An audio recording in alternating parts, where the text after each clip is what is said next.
질문의 힘 10가지부터 이제 시작을 하도록 하겠습니다. 이제 되도록이면 이제 하브루타 강의가 이제 너무 길어져도 문제이기도 하고 너무 짧아도 문제인데, 하브루타는 뭐 기본적으로 어, 질문의 힘에서 힘을 기르는 것이기도 하고, 또한 이제 질문을 통해서 뭐, 이, 얻을 수 있는 것들이 참으로 많습니다. 보통 이제 그 제임스 파일이라는 사람이 있어요. 미국의 이제 전략가인데, 이 사람이 그 질문의 힘이라는 책을 썼어요. 메모해 놓으셔도 좋을 것 같아요. 그런 질문을 뭐라고 했냐면, 원하는 것을 이끌어내는 탁월한 한마디라고 그랬어요. 원하는 것을 이끌어내는 탁월한 한마디. 또한 이제 사회학자 볼테르라는 사람은 이런 말도 했어요. 어떤 사람을 알고 싶으면 반드시 그의 대답이 아니라 그의 질문을 잘 살펴보아야 한다. 그러니까 그 사람의 질문 속에서 그 사람을 이제 파악할 수가 있어요. 그래서 유대인들은 살면서 수없이 많은 질문들을 던집니다. 혹시 한번 생각해 볼게요. 보통 우리나라 같은 경우 질문을 좀 하려면 약간 좀 멍석을 좀 깔아야 돼요. 한국 같은 경우는 보통 뭐 질문할 수 있는 분위기라든지 그런 뭐 환경 혹은 강의실이든 어떤 수업의 현장이든 꼭 그 공식적인 그 자리에서만 주로 질문을 많이 던지죠. 하지만 유대인들은 질문을 비공식적인 곳에서 더 많이 하는 것 같아요.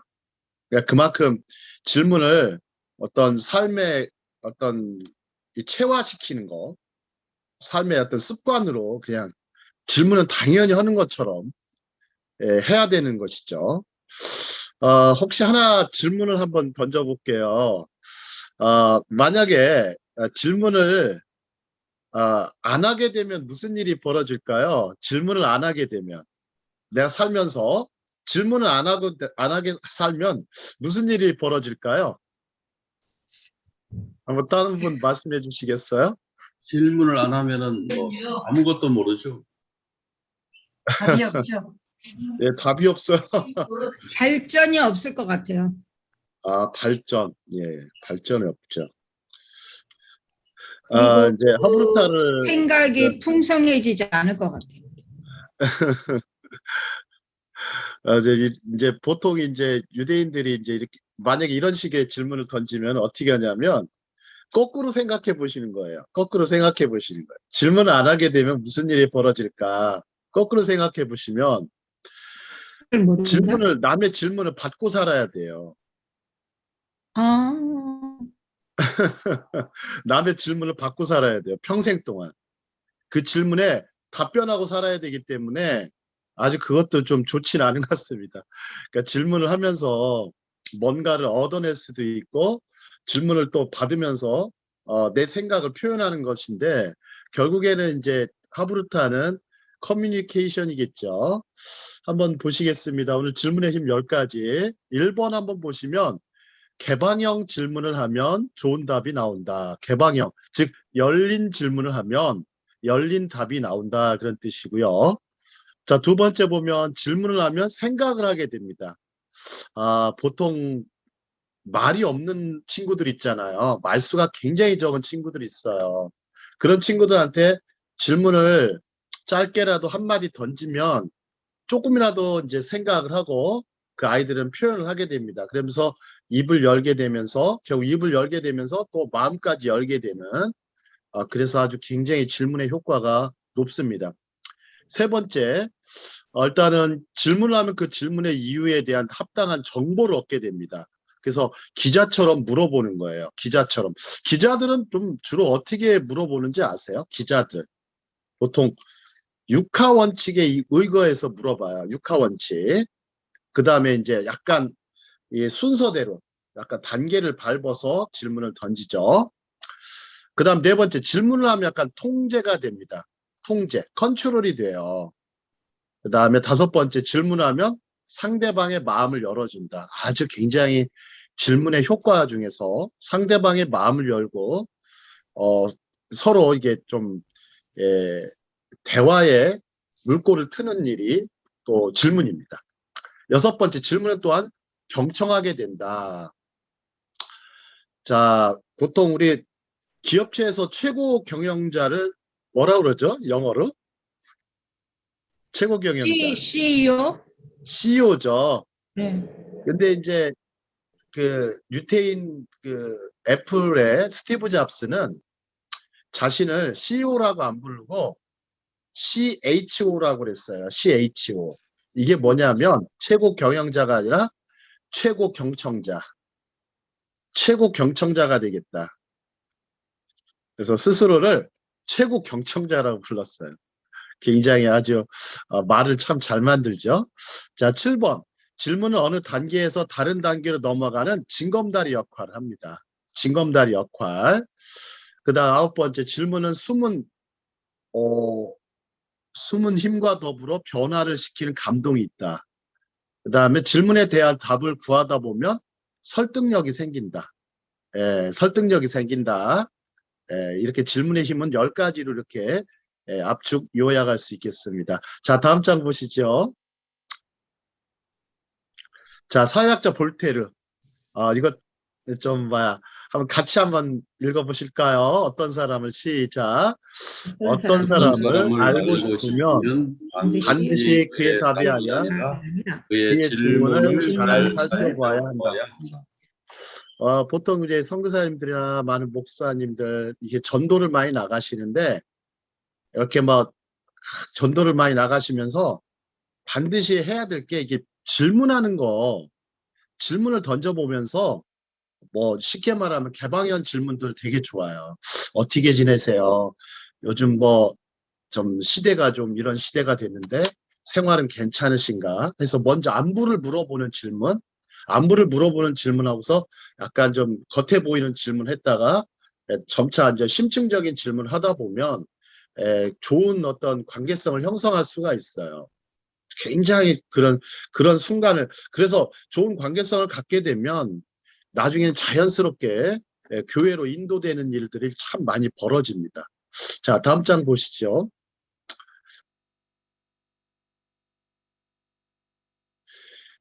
자, 이거는 아주 그 알버트 아인슈타인이 써서 유명한 말인데요. 어떤 문제에 봉착하여 1시간이 주어진다면, 1시간이 주어진다면 질문하는데 한 50분 정도. 질문하는데 50분 쓰면, 나머지 그 다 해답은 몇 분 만에 찾을 수 있다고 합니다. 그러니까 질문을 몇 가지 던져보면서 무슨 문제에 봉착했을 때 그런 경우가 있으시죠. 혹시 이런 경우 겪어보신 적 있으세요? 어떤 살면서 살아가는 많은 문제들이 있지 않습니까?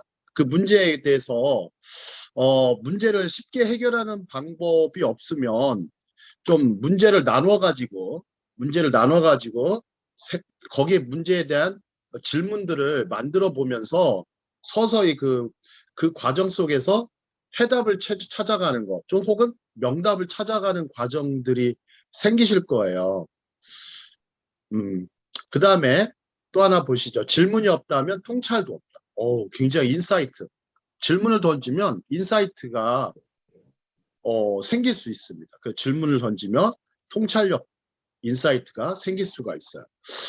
성경에 보시면 예수님도 질문하시는 예수님이셨어요. 혹시 예수님의 질문 중에서 또 좀 말씀 중에서 떠오르는 거 있으세요? 혹시 우리 여기 계신 분들 중에 예수님의 말씀 중에 질문들. 국가성의 사마리아 여인에게 질문하신 거. 그런 질문도 어떤 질문을 던지셨죠? 사마리아 여인한테? 또 너의 이웃이 누구라고 생각하냐? 그렇죠. 그렇죠. 내 이웃이 누구라고 생각하느냐? 선한 사마리아인. 근데 예수님이 이제 사마리아 여인한테 물 좀 달라 하시면서 먼저 먼저 대화의 물꼬를 트시면서 여러 가지로 그 말씀하시는 과정을 보니까 결국에는 그 사마리아 여인의 고백은 내가 메시아를 만났다. 내가 메시아를 만났다. 통찰을 얻은 거죠. 예수님이 여러 가지로 이제 그 여인을 너무나 잘 아시고 여인에게 여러 가지로 설득하려고 하지 않으셨어요. 설득하려고 하지 않으셨어요. 여인의 마음을 열었던 것이 결국에는 예수님이 그 예수님이 결국 그 여인에게는 메시아를 만났다라는 고백이 될 수 있었던 것이죠. 자, 다음 장 보시죠. 자, 강의자의 하브루타 철학인데 보통 하브루타는 혼자서 해결할 수 있는 질문도 좋지만 여럿이 해결할 수 있는 질문이라야 좋은 질문이다. 그래서 하브루타는 최소 2명이 요구되죠. 2명이 요구되고 그 2명은 서로가 서로의 하브루타가 돼요. 그래서 유대인들은 하브루타를 학습법이라고 생각하지 않고요. 친구라고 또 생각을 해요. 그러니까 학습과 친구가 거의 동의어처럼 움직여요. 그래가지고 서로 짝을 이루어서 공부하는 친구를 뭐라고 하냐면 하브루타 쉘리라고 해요. 쉘리는 마이거든요. 마이 하브루타. 아까 히브리 찬양 중에 아도나이 아후비라는 단어가 있잖아요. 아후가 사랑이거든요. 사랑. 비 하면은 나예요. 그러니까 아후비, 나의 사랑 주님인데 하브루타 쉘리라고 해서 이 사람들은 나의 하브루타, 그거 같이 공부하는 친구를 하브루타 쉘리라고 합니다. 그래서 하브루타 쉘리는 현명한 친구, 지혜로운 친구. 자, 그 다음에 자신의 질문을 받아줄 사람이 없다면 그것은 학술적으로 불행한 일입니다. 또한 남의 질문을 받아줄 마음이 없다면 그것은 또 인간적으로 불행한 일이죠. 그래서 우리는 사고파는 관계가 아니라 주고받는 관계여야 되는 것이 하브루타 철학입니다. 우리는 사고파는 관계가 아니라 주고받는 관계. 자, 다음 장 보시죠. 자, 이제 후추파로 가보도록 하겠습니다. 후추파. 지난번에 후추파 강의를 한번 한 적이 있어요. 후추파 강의를 한 적이 있는데, 유대인들 같은 경우는 이 후추파가 자신들의 어떤 창업 정신의 뿌리, 또 그러면서 하지만, 후추파에도 상당한 부분이 질문이에요, 질문. 약간 좀 도전적이고 챌린지한 질문을 많이 던져요. 도전적이고 챌린지한 질문들 많이 던져서 그것이 어떤 이들에게 있어서 성공의 근간, 혁신의 근간이 됐다는 말을 많이 써요. 자, 지난번에 후추파, 요셉 목사님께서는 후추와 파라고 하셨는데, 자, 저돌적이고 뻔뻔하지만 자기 주장을 떳떳이 밝히는 도전 정신. 자, 한번 보시죠. 하브루타를 할 때 반드시 그런 게 있어요. 유대인들 같은 경우 자기가 주장하는 거를 끝까지 포기하지 않아요. 그러니까 남의 말에 쉽게 동의하지 않습니다. 그리고 남의 말에 상당히 대립을 하면서 굉장히 아주 첨예한 심지어 갈등이 일어나는 것은 아닌데 약간 대립의 정신이 굉장히 강조돼요. 그런 부분들이 유대인들이 갖고 있는 후추파. 기죽지 않고 쉽게 말하면 동양으로 말하면 뭐라고 할까? 호연지기에 좀 가까운 그런 어떤 용어가 후추파입니다. 자, 다음 장 보시죠. 자, 지난번에 이제 후추파에 대해서 잠깐 했는데 후추파는 자, 한번 보시죠. 1번 한번 보시면 이미 한번 해본 거기 때문에 잠깐만 소개하고 넘어갈게요. 1번은 형식 파괴. 자, 2번은 뭐죠? 2번은 질문의 권리. 3번은 목표 지향. 4번은 섞임과 상상력. 5번은 위험 감수. 6번은 끈질김, 7번은 실패로부터 실패로부터 얻는 얻는 교훈. 교훈. 이렇게 돼 있어요. 후추파의 7가지 요소입니다. 7가지 요소인데 1번을 딱 보니까 형식을 파괴하지 않으면 안 된다. 기존의 형식을 파괴하지 않으면 안 된다. 그러니까 기존에 갖고 있는 거라고 해서 다 항상 그렇게 당연한 것이 믿는 그런 게 아니라 기본적으로 의심을 해보고 맞는지 틀리는지를 본인 스스로가 굉장히 검증해 보려고 노력을 해요. 예를 들어서 유대인들이 좀 재밌어요. 홍해가 하나님이 이제 홍해를 갈르셨다 그러죠. 그죠? 뭐 밤새 동풍이 불어서 홍해가 갈라졌어요. 그래서 바다를 뭐같이 걸었다고 그래요? 육지같이. 육지같이. 예, 육지같이 건넜어요. 마른 땅같이 건넜다고 했어요. 근데 그러면 아이들이 뭐 하고 있을까요? 그러면 아이들이 막 물벽을 만지면서 걸어가겠죠. 그죠? 물벽을 만지면서 걸어갔을 거라고 이제 상상을 하죠. 하지만 유대인들은 그걸 고지고대로 믿질 않아요.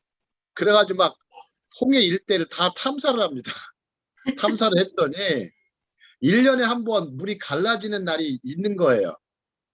그래가지고 그때 그래가지고 뭐라 그러냐면 아마 모세가 그 날을 잡아서 이동했을 것이다. 이렇게도 얘기를 해놔요. 그러니까 우리들 입장에서 뭐야 하나님의 능력을 배제하고 어떤 뭐 인간의 저거를 하는 거 아닌가 하지만 그런 노력들이 굉장히 기존에 가지고 있는 형식을 파괴하는 노력들이죠. 물론 뭐 그냥 우리가 좀 당연한 듯이 믿음이라는 것을 마치 그냥 어떤 딱 그 뭐랄까 믿는 척하거나 관념적이지 않아요. 그 사람들 굉장히 실증적인 믿음을 가지려고 노력을 하죠. 자, 두 번째 질문의 권리 같은 부분은 바로 그런 부분이에요. 질문의 권리가 있대요. 나는 질문할 수 있는 권리가 있다는 거예요. 자, 좀 지난번에 한번 나갔기 때문에 좀 오늘은 여기까지만 하고서 다음에 기회가 되면 후추파를 좀 구체적으로 한번 하는 시간 갖겠습니다. 자, 다음 장 보시죠. 여기 이제 후추파에 담긴 7가지 처방. 요거 꼭 그 메모해 놓으셔도 좋겠어요. 벽에 붙이시고 앞으로 좀 이래야 되겠다. 선교사님들은 이런 게 필요한 것 같아요. 선교사님들. 그죠? 선교사님들. 근데 선교사님들이 가장 7가지 중에 좀 가장 갖고 싶은 거 좀 계세요? 여기 7가지 중에. 만약 선교 현장에 있으면 질문의 권리. 질문의 권리. 왜? 밥을 안 했니? 안 했지. 떡볶이. 형식 타파. 형식 타파요. 그렇죠. 형식 타파. 그 다음에 섞이는 것도 중요한 것 같아요. 섞이는 거. 안 섞이는 것보다 섞이는 거 굉장히 중요한 것 같아요. 제가 구체적으로 한번 섞임이 뭔가요? 메시업인데요. 메시업은 기존에 있는 거하고 새로운 것이 오잖아요. 기존에 있는 거와 새로운 것을 섞어내는 것이기도 하고요. 사람과 사람 사이에 대화를 해야 되잖아요. 예를 들어서 대화를 하다 보면 꼭 자기 편만 이렇게 적어가는 게 아니라 다른 사람들과 같이 어울릴 수 있는 거 그런 것들도 섞임이거든요. 섞임. 예를 들어서 대표적인 말이 이제 하이브리드 있으시죠? 하이브리드 되고 또 다른 말로 하면 우리나라가 잘 섞는 게 있잖아요. 그게 혹시 뭐죠? 음식 중에서 우리나라 사람 비빔밥. 맞습니다. 제일 필요한 비빔밥. 한국도 비빔밥 문화예요. 이렇게 자꾸 섞이는 걸 좋아해요. 섞이는 거. 그래서 섞이는 거. 그래서 같이 섞어놓고 하나가 되는 거. 이런 것들이 굉장히 중요하죠. 혹시 질문 하나 던져볼게요. 물과 기름이 좀 섞일까요? 안 섞일까요? 안 섞이죠. 예, 물과 기름이 안 섞이죠. 그러면 드보라 선교사님은 섞는 방법을 알고 계세요? 물과 기름을 섞는 방법. 물과 기름을 섞으려면은요. 섞는 거기에다가 방법. 융화제를 넣어야 돼요. 예, 비누를 넣으시면 섞여요. 네, 융화제. 네, 맞아요. 그러니까 물과 기름을 섞으려면 비누를 넣으면 섞여요. 참 신기하죠. 비누를 넣으면 섞인다. 그러니까 뭐가 우리가 필요한다는 건데 후추파가 바로 그런 부분이에요. 예? 비누의 역할을 하는 부분이 후츠파예요. 그래서 섞이기 위해서 노력하는 거 굉장히 중요하죠. 자, 다음 장 보시죠. 자, 이제 요거는 뭐 수학 시간인데 이제 아이들이 이제 여기서 보면 수학은 후추파 정신으로 해야 잘한다 그랬는데 뭐 이 부분은 뭐 제가 강의에서는 주로 뭐 하긴 하지만 오늘 이렇게 계신 분들하고는 좀 그러니까 다음 장으로 넘어가겠습니다. 자, 생각이 확장 하브루타 보시죠. 자, 이 하브루타는 알버트 아인슈타인의 교육 어록에 너무 잘 나와 있어요. 그 사람들이. 아인슈타인의 한번 보시죠. 머리를 쓰면 쓸수록 발달한다. 두 번째, 교육의 본질은. 이 부분 같이 읽어보실까요? 교육의 본질은. 시작. 교육의 본질은 죽을 때까지 호기심을 호기심을 잃지 잃지 않는 않는 것이다. 것이다. 질문하면 잠시 바보가 되지만 질문하지 질문하지 않으면 영원한 영원한 바보가 바보가 된다. 된다. 저기 이스라엘 그 히브리대에 보시면 잠시 히브리대 그 아인슈타인 빌딩이 있어요. 그 수학 빌딩이라고 그러거든요. 그러니까 수학 빌딩인데 거기가 최초로 지어진 건물이에요. 히브리 대학에. 그 건물에 가보시면 아인슈타인이 강의했던 그 현장이 있고요. 그 현장을 박물관으로 만들어 놨어요. 박물관을 만들어 놨는데 거기에 써 있는 문구 중에 하나가 이거예요. 질문을 하면 잠시 바보가 되지만 질문하지 않으면 영원한 바보가 된다. 영원한 바보. 네. 혹시 바보 소리 듣고 사신 적 계세요? 바보 소리 듣고 살았다. 바보. 안 계세요? 뭐 멍청이라는 소리 듣고 사신 분 안 계세요? 멍청한. 듣고 살았어요.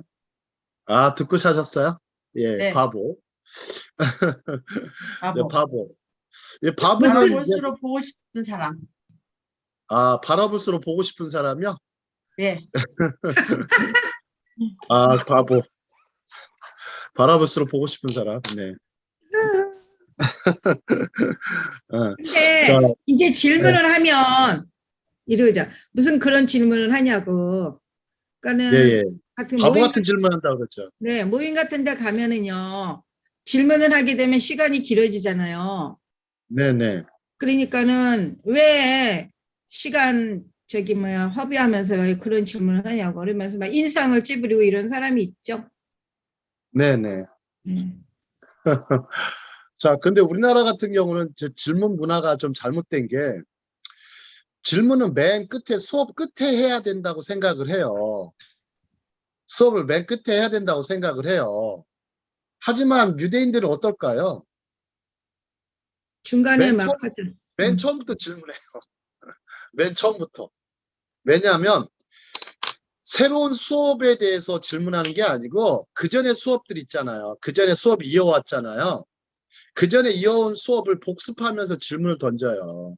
선생님, 이 부분을 내가 공부해 보니까 이해가 잘 안 된다.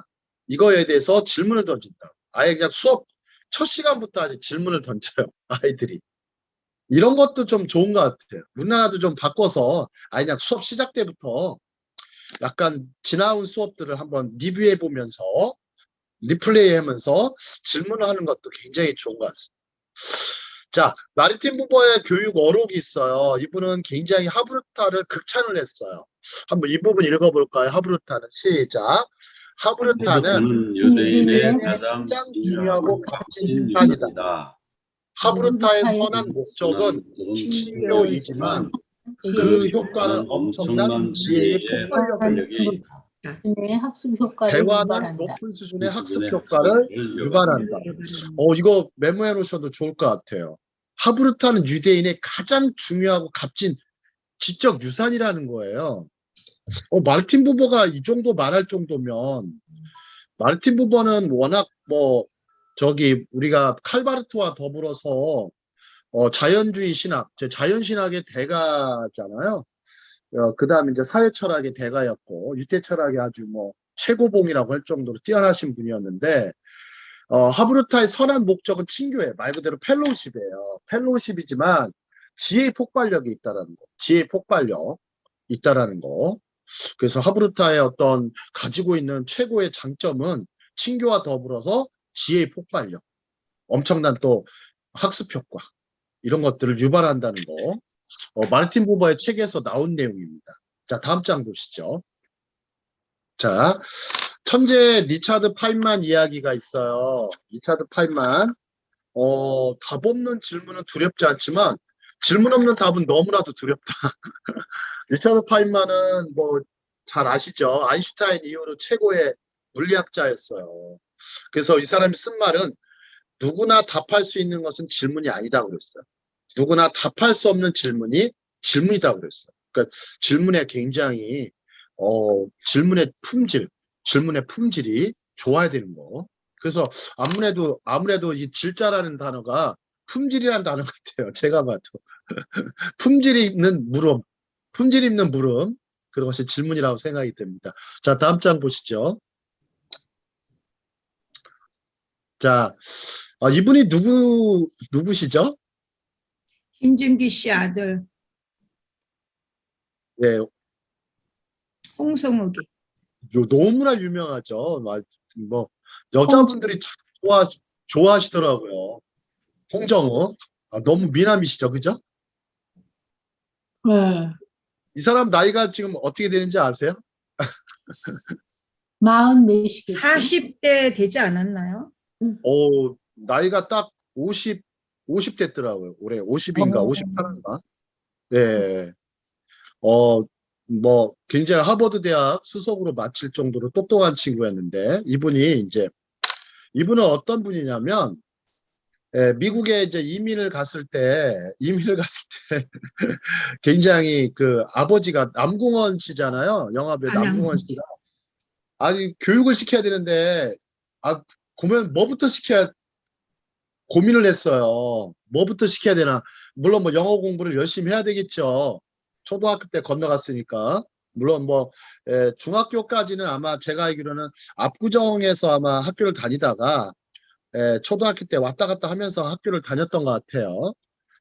그래서 이 홍정욱 지금 박사가 그래서 처음부터 미국의 겉셈 문화를 봤어요. 겉셈 아버지가 미국의 겉셈 문화, 그러니까 바벨론과 같은 미국의 겉셈 문화를 보더니 여기서 그냥 휘말릴까봐 아버지가 뭐부터 시켰냐면 아까 다니엘처럼 시켰어요. 다니엘처럼 뜻을 정해서 아버지가 뜻을 정해가지고 뭐를 시킬까 하다가 성경 과외를 시켜야 되겠다. 성경 과외, 영어 과외, 수학 과외가 아니라 성경 과외를 시키겠다 해서 먼저 성경 과외를 시킵니다. 그래서 구약은 누가 가르쳤을까요? 구약 성경은 랍비를 초대해서 구약 성경을 배우고요.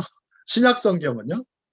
목사님을 초청해가지고 신학교의 목사님을 초청해서 성경 과외를 받았어요. 성경 과외를 받았는데 한 1년여간을 그렇게 했었던 것 같아요. 갑자기 그런데 머리가 트였어요. 질문하고 토론하는 아마 하브루타 방식으로 했었던 것 같아요. 그래서 머리가 트여서 초등학교 저희 지날 때는 이미 이제 걸출한 언어 실력, 즉 작문 실력, 학술 능력을 보여준 사람이 됐고 수석으로 중학교를 들어가죠.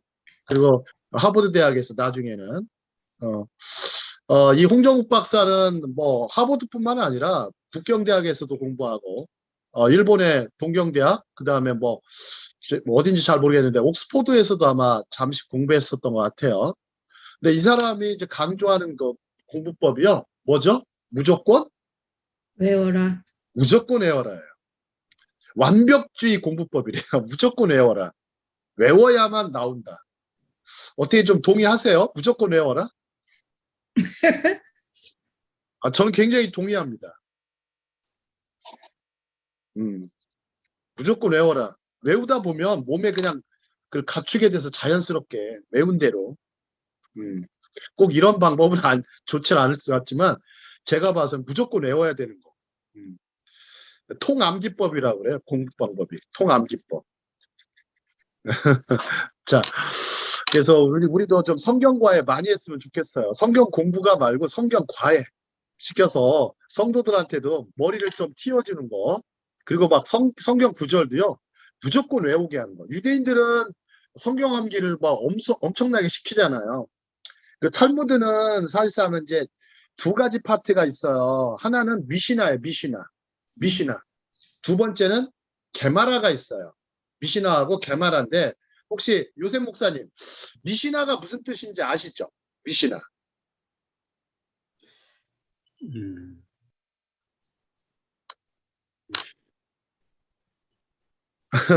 자, 미시나는 무슨 뜻이냐면, 메모해 놓으셔도 좋겠어요. 반복이에요, 반복인데, 이 반복의 의미 속에 어원적으로는요, 이 반복을 하면서 무슨 뜻이 되냐면, 날카롭게 하다라는 뜻이 있어요. 날카롭게 하는 거예요. 지난번에 철을,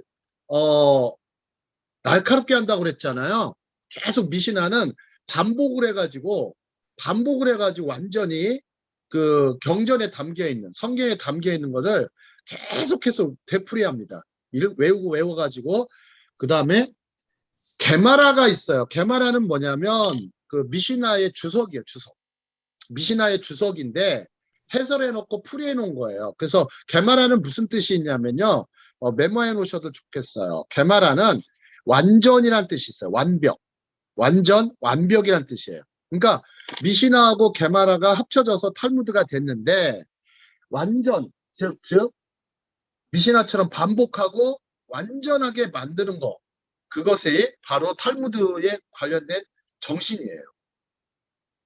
우리도 좀 어렵지만 반복적으로 성경 읽기 하면서 성경 암송하고, 또 굉장히 그거에 대해서 그냥 암송만 할 게 아니라 반드시 또한 창의력과 상상력을 높이기 위해서 토론하고 질문하는 그런 시간, 그런 성경을 과외하는 시간 있으면 참 좋을 것 같습니다. 자, 다음 장 보시죠.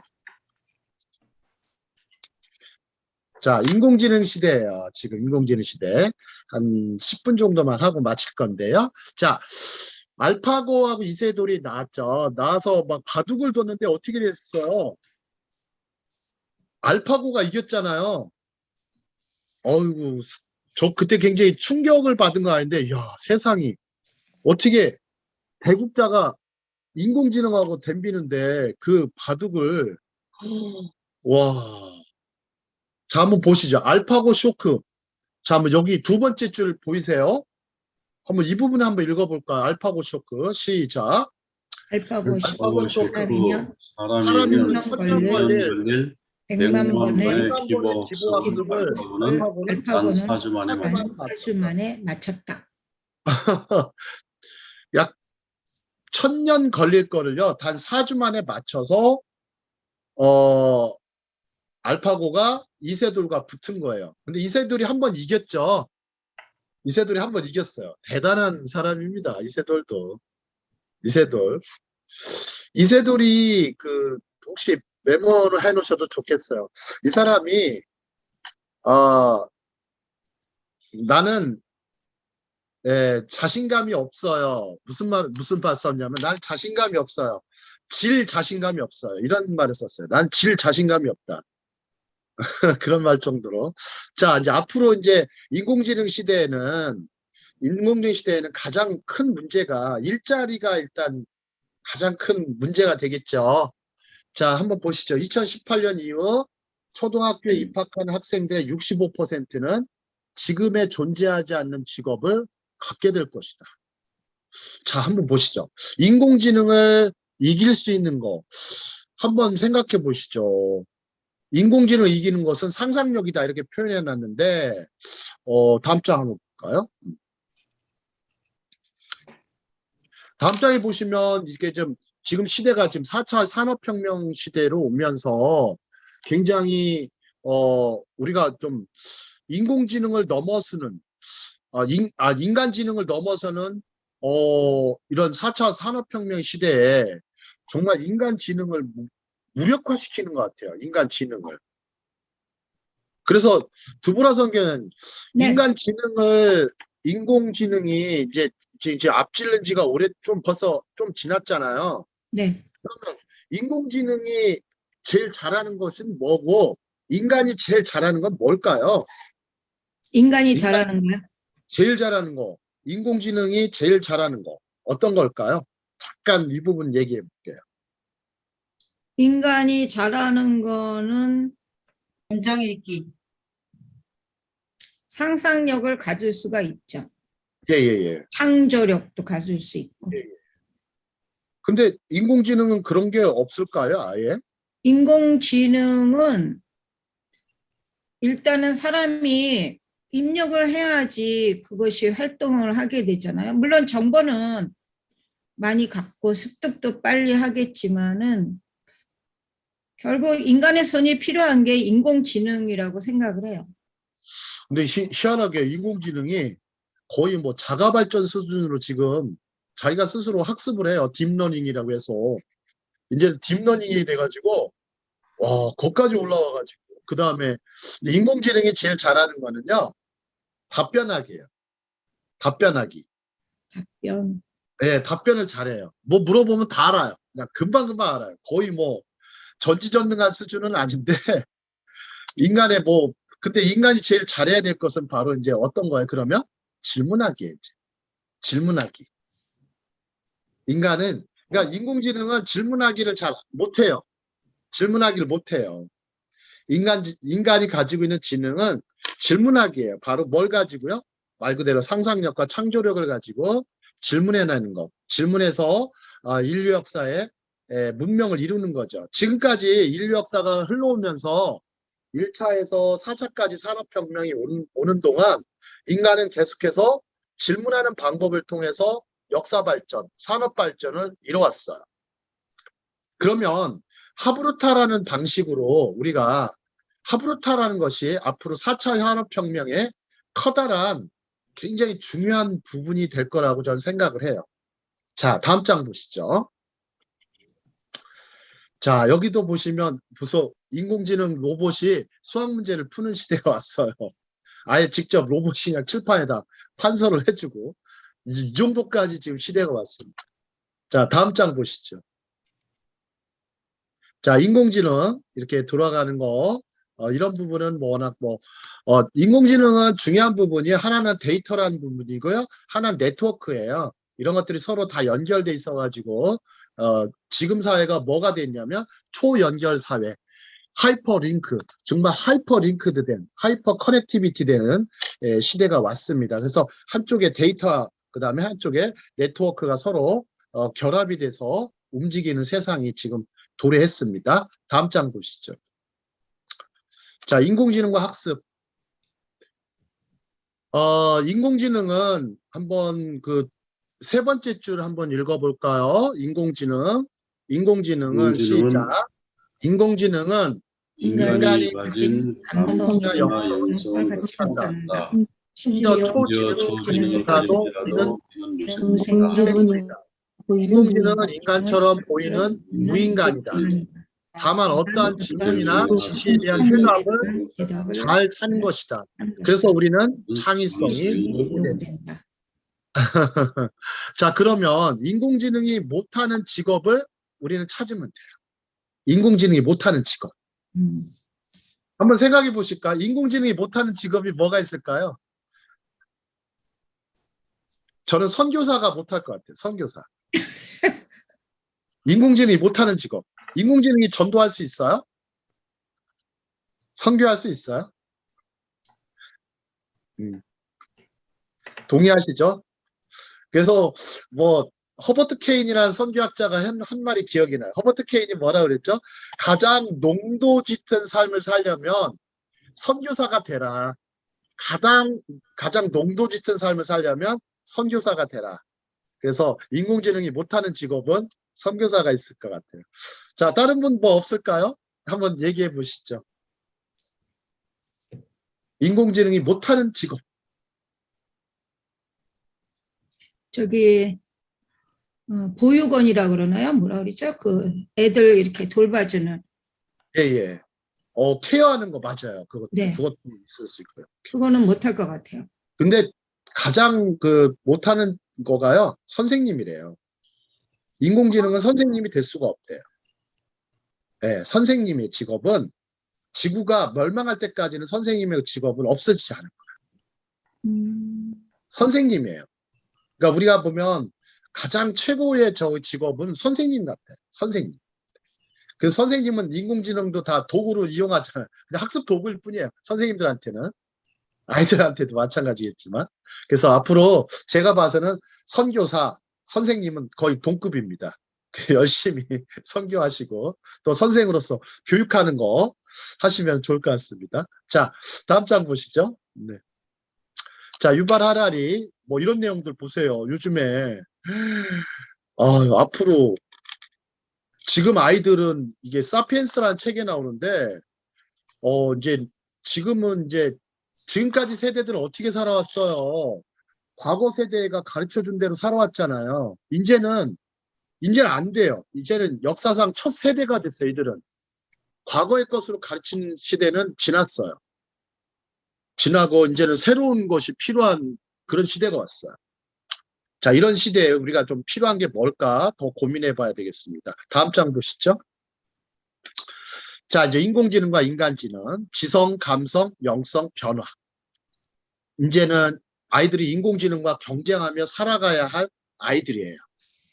그래서 이제 교실이 갈수록 어떻게 돼요? 거꾸로 교실. 그걸 플립드 러닝이라고 그래요.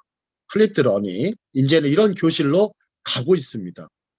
예전에는 학교에서 배우고 집에서 복습하는 전통 형태였는데 이제는 집에서 배우고 학교에서 질문하고 토론하는 방식의 교육으로 대전환해야 된다는 게 제 주장입니다. 제 주장입니다. 저기 코로나 시대에 어떠셨어요? 미국에서는 좀 어떠셨어요? 코로나 시대에 학생들 교육. 뭐 완전 학교가 문을 닫으니까 예. 네, 집에서 공부를 했어야죠. 이제 예. 온라인으로 하기는 했어요. 예. 근데 되게 어렵지 않으셨어요? 안 하던 거 하려니까. 네, 우리는 뭐 그 공부하는 아이가 없어서 잘 정확하게는 모르는데 아마 그 집에서 부모들이 아마 좀 많이 힘들었겠죠.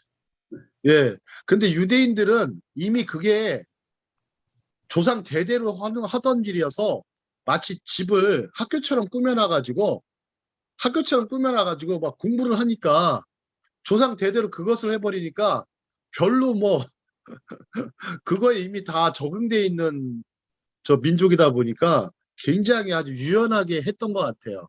한국 사람들도 이제 지금은 이제 그렇게 지금은 이제 온라인하고 오프라인을 같이 이제 두 가지 쌍방향에서 하고 있지만 인터랙티브하게 하고 있지만 앞으로는 이제 시대가 확실히 이제는 집에서 공부하고 익히고 학교에서 질문하고 토론하는 방식의 수업으로 대전환해야 된다고 저는 봅니다. 다음 장을 보시죠. 자, 플립드 러닝은 이렇게 돼 있고요. 다음 장이요. 자, 이제 앞으로 이제 켈리 교수가 했던 방식인데 제가 이제 요거만 하고 딱 마칠게요. 자, 우리 인간이 인공지능이 하지 못하는 영역이 뭐예요? 질문과 탐구예요. 질문과 탐구. 질문과 탐구 영역을 더욱 발전시켜야 해요. 질문과 토론 그리고 탐구와 대화하는 하브루타 학습 스타일이 AI 시대, 즉 인공지능 시대의 지적이고 필수적인 대안으로서 저는 충분하다고 봅니다. 질문하는 행위는 인간의 본성입니다. 질문은 사람을 생각하게 만듭니다. 아이러니하게도 질문학이나 하브루타 학은 없어요. 그러나 질문하지 않는 학문은 없고 토론과 논쟁이 없이 발전될 사회와 문화도 없어요. 우리가 공부를 잘한다는 것은 곧 질문을 잘한다는 것입니다. 공부를 잘한다는 것은 곧 질문을 잘한다는 것입니다. 인공지능 시대에 다같이 질문지능을 높였으면 좋겠습니다. 인공지능 시대에 질문지능을 높여서 앞으로 굉장히 인공지능의 험한 파고도 넘어서고 또 시대에 있어서 또 앞서가는 그런 사람들이 되었으면 좋겠습니다. 마지막 2016년에 켈리 교수가 한 말로 오늘 강의는 마치도록 하겠습니다. 인공지능은 시작. 인공지능은 어떤 어떤 질문에도 항상 대답할 수 있는 능력을 갖고 있다. 그리고 또 그 대답을 이끌어내는 내는 질문을 가장 능숙하게 할 수 있는 것은 여전히 인간입니다. 자, 아멘. 이제 학원사의 강의는 여기까지만 하도록 하겠습니다.